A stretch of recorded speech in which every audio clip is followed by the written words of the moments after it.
The Leopard 2, a game changer on the battlefield. There is no shortage of propaganda propping up the Leopard 2 tank. The latest variants of it are practically touted as the West's messiah that will deliver them from the evil dictators. I do admit that it is likely a well-built tank and that it is likely less affected by corruption than Russian and Chinese vehicles. At least one would hope so. The Leopard 2 has received constant upgrades to address its weaknesses in various situations. I think one could even say that it is one of the best tanks ever made. However, when you are a crew member crewing one, how much does this really matter? Faced up against all the modern weapons of the battlefield, how long will you last? Is getting hit an instant death sentence? Does driving such an amazing tank make you a target? These are some interesting questions I would like to discuss. Alright, without further ado, here we go. If you are a Ukrainian soldier crewing a Leopard 2, you are in a much better situation than your friend who is out in the open in the trenches. The tank you are in protects you from small arms fire, and it would be much more ideal to be in the tank than not when there is an artillery strike or a grenade explosion. So, at first glance it appears that being in the tank might be the opposite of a death trap. This can be seen in some numbers, admittedly from World War II, that depict average casualty rates per 1,000 soldiers. From these numbers, it is obvious that being in armored divisions resulted in relatively high casualty rates compared to other military occupations. However, compared to being part of the infantry, being a part of the Allied armored divisions led to 15 to 20% lower casualty rates. This isn't perfect because warfare isn't the same today as it was back then. However, the modes of warfare and weapons are similar today, and this has changed much. You may be asking why I don't just use the Ukraine war numbers, but that war is still ongoing, and I don't trust either side's numbers because it is in their best interest to lie. Thus, from these numbers, it is better to be in a tank than fighting next to one. This might make one think that because the Leopard 2, especially the latest variants, are hyped up as the saving grace of Ukraine, that they are invincible or something. This is far from the truth. Some modern-day tanks are kind of like modern-day cars, in my opinion.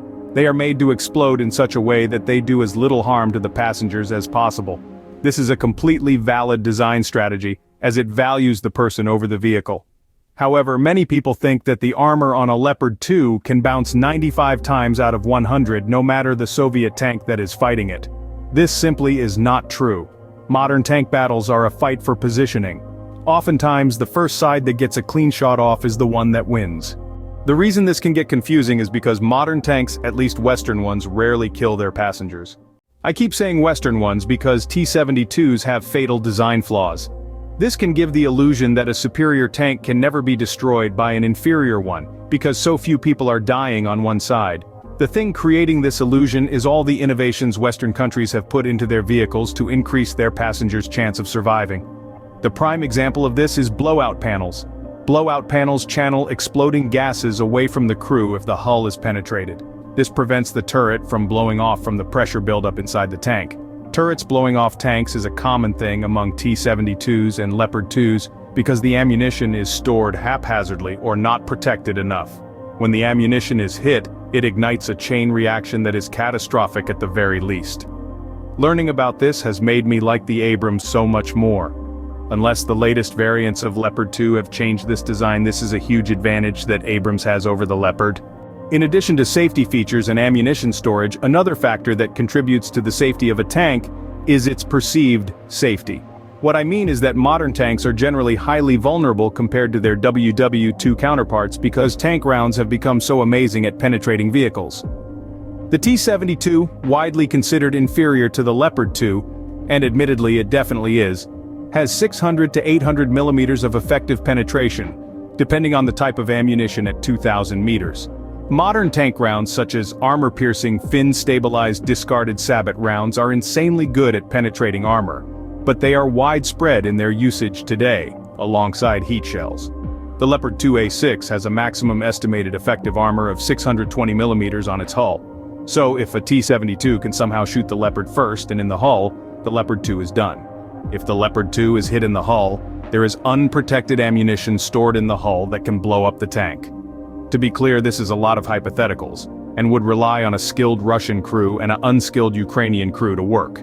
But the important thing is that it is possible, and even likely, if all of the conditions are met. In this way, the Leopard 2 could be a death trap if its crew think they are more protected than they really are, and become overconfident.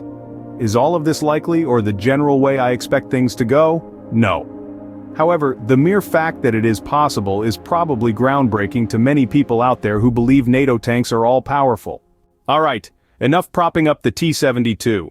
If I was given the choice of which tank I would want to be in a battle, I would choose the Leopard 2 every time. The T-72's turret is haphazardly filled with shells in unprotected nooks and crannies. In the event of an explosion of a single one of them, every single round in the vehicle would go up and the turret would blow off easily. The Leopard 2 isn't much better, but its turret storage is more protected towards the rear. The rounds in the hull are not right underneath the turret, and there aren't as many. The main issue with the T-72's ammunition is the unprotected turret storage. The ammunition in the T-72's autoloader down below is actually rarely hit directly. In addition, the Leopard 2 has blowout panels for the ammunition in its turret, which is a pro over the Soviet tank. Also, the armor is better on the Leopard 2, even if it makes less of a difference than it used to. This can make a difference when it comes to surviving long-distance shots or long-distance engagements, as the armor is more effective at those ranges. All in all, no one should pretend their tank is invincible. The Leopard 2 definitely isn't, and after some research for this video, I have much less faith in the survival rate of the crew than before.